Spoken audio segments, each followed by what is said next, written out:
Hey guys, welcome back to my channel. So today's video is going to be an eye tutorial using some palettes that I haven't really played with yet on camera.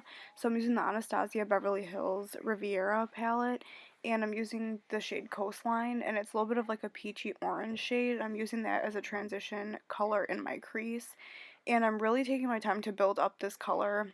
It's kind of more of like a skin tone shade, but if you really build it up, you can really start to see the pigment come off. I didn't want to use a brown because I want to keep the crease pretty bright. I'm going to go in with a pink next, so that's why I kind of chose a more peachy shade. I do want something in between my skin and the pink shade just to blend it, but I just didn't want it to be brown. And I'm just taking a fluffy brush and blending this all throughout my crease and extending my crease just a little bit up.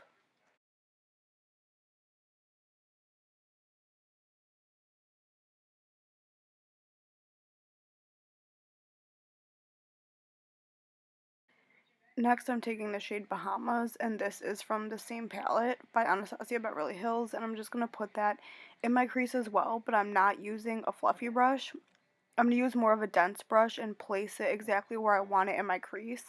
It looks harsh at first, but I'm going to go in and blend it out, and this just makes sure that I just keep the most pigment, and it's more controlled in the center of my crease. Right where you put your brush down is where the most pigment is going to be, so that's why I choose more of a dense brush for this look, especially with cut creases.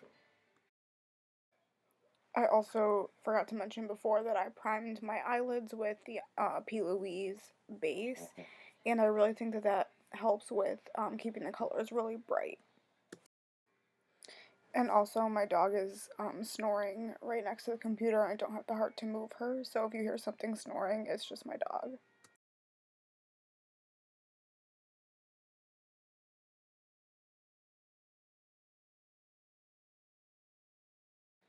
Then I'm taking a middle color a little bit darker than the first color that I used, and then a little bit lighter than that pink that I used. It's called Monte Carlo, and I'm just going to blend out that pink shade. You always want to go a little bit lighter when you're blending out the color, just because you don't want to bring like a really dark color all the way up to your eyebrows, because then you could just look like you got punched in the face pretty much.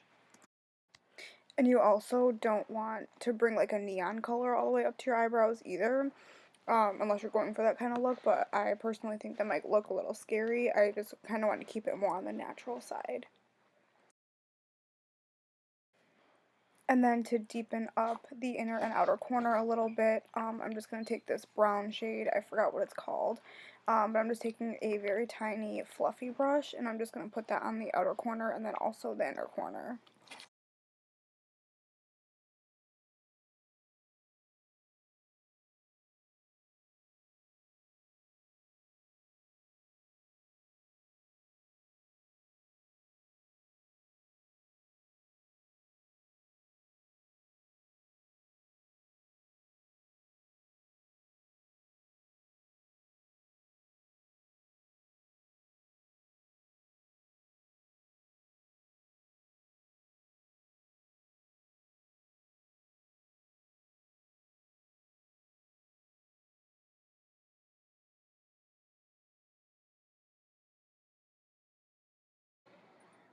And then I'm taking the same P. Louise base, and I'm just going to put a little bit on my lid and then look up, and then wherever that stamps on like the top part of my crease, that's where I'm going to start the cut crease.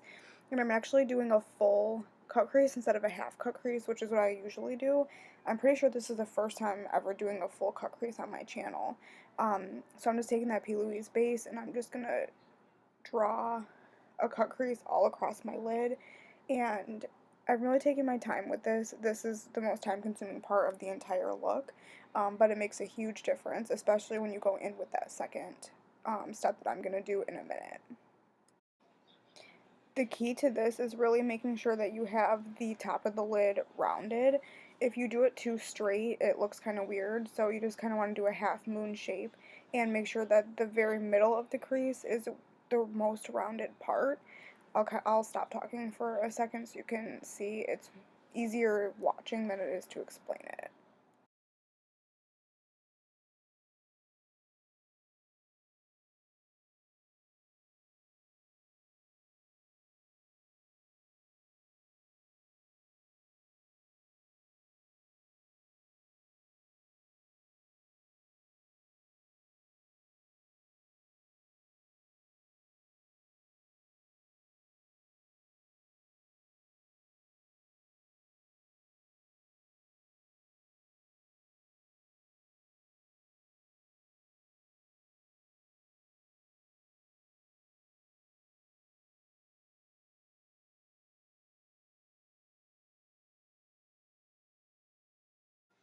Then I'm going to take that same pink color and blend it out just a little bit. You don't want to blend it out too much because you don't want to blend away the cut crease. Then I'm going to take this shade from the Carli Bybel palette. It's called My Angels, and it's a really sparkly gold shade. This palette's also by Anastasia Beverly Hills. And I didn't set this cut crease, and the reason why is because this shade is a glittery shade, so I just think that it helps stick better if you don't set it. Normally I would though. So I'm just going to take that shade and I'm just going to put that all where I put the cut crease, and I'm making sure not to blend too much because you actually, for once in the makeup world, you want this to be a little bit more of a harsh line because you have the colors on top of it blended. I also didn't wet this shade with any kind of setting spray. You can if you want, but I thought it was pretty pigmented on its own. I can't talk today.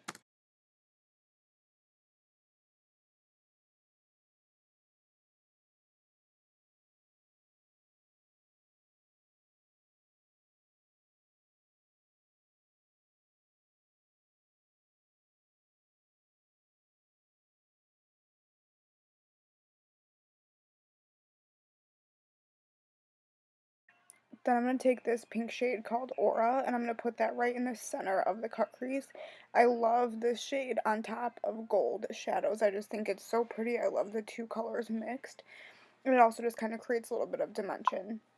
Then I'm using this Urban Decay Heavy Metals glitter called Midnight Cowboy. It's kind of just a gold glitter.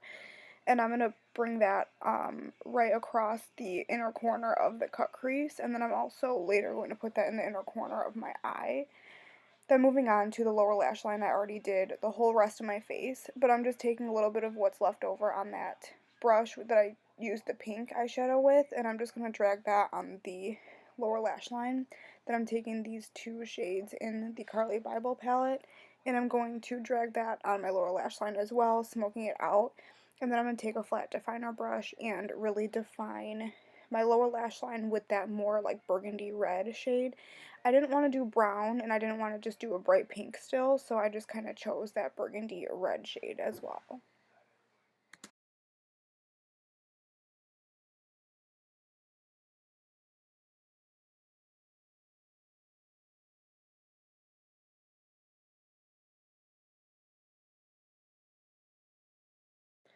And then I'm just going to take MAC Feline eyeliner, and I'm just going to put that on my lower lash line as well.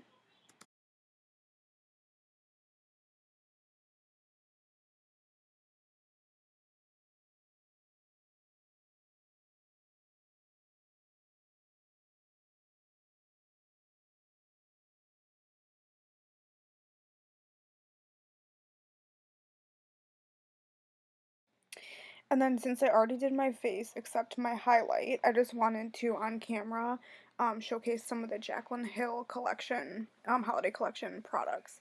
So I'm using the Beaming Light highlight in the shade Amped, and I'm using that on my, like underneath my brow and also in my inner corners. I do use this on my face too, but it's a little bit dark for when I'm this pale. So it's just kind of like a rose gold highlight. And I thought that this would go perfect with the pink look.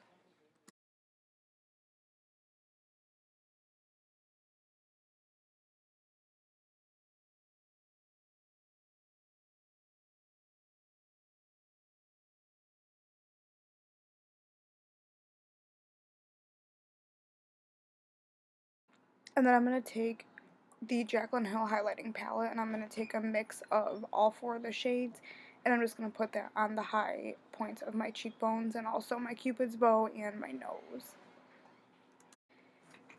Do you see how pretty this highlight is? It just makes your skin look so smooth, and it's just a really pretty shade, and it can also work well with a lot of skin tones.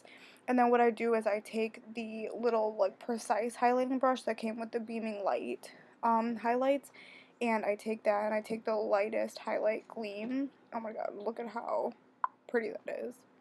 Actually, I don't even know if it's called Gleam, but I just take the lightest highlight shade and I put that right on the tops of my cheekbones just to kind of brighten it up a little bit and just kind of create like a dimensional highlight look. So that is the finished makeup tutorial and little Jaclyn Hill review of her collection, and I will see you guys in my next video. I hope you guys enjoyed it.